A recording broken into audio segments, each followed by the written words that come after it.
There's a strange kind of grief that comes from being deeply misunderstood by someone who's supposed to know you best.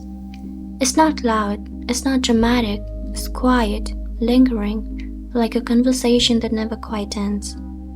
And for a lot of people, this someone is a parent. There's a unique kind of pain that comes from realizing your parents aren't just confused by your choices. They are terrified of them. Not because you're doing anything wrong, but because society might think you are. And that fear, it can swallow up everything. Communication, connection, even love. So let's talk about that. Let's talk about why some parents can't let go of societal expectations and why the fear of what others might think runs deeper than it appears. Not to excuse the hurt they caused, but to understand the world they were shaped by. Most of our parents grew up with a different rulebook. In that world, success wasn't about joy or fulfillment. It was about approval, about fitting into a mold so tightly that stepping out of it felt like danger. For a lot of them, approval wasn't optional, it was survival. Being good meant being accepted, and being accepted meant being safe.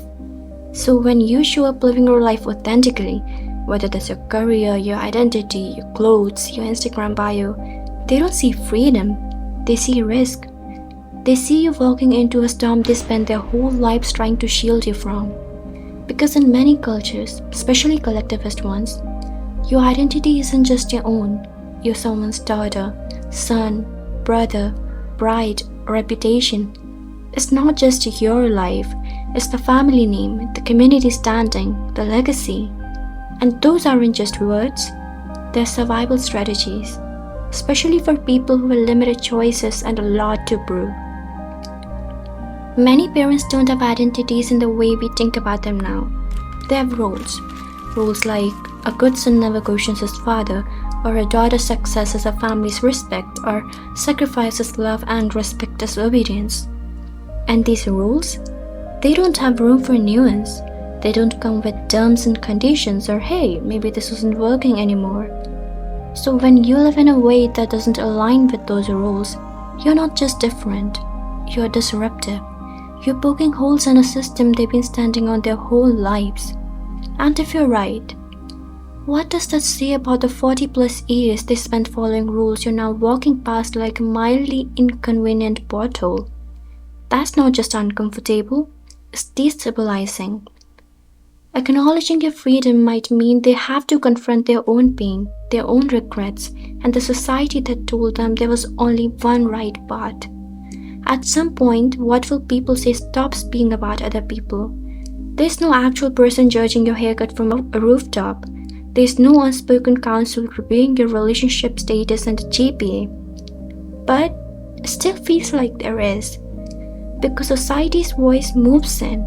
It becomes a whisper in your parents' head, a filter they can't turn off.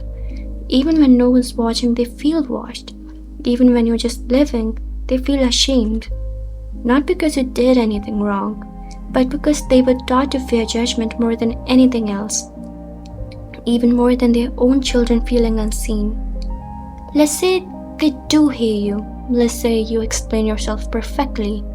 Why their fear is outdated, why your life is valid, why you're not disrespecting them and just being true to yourself.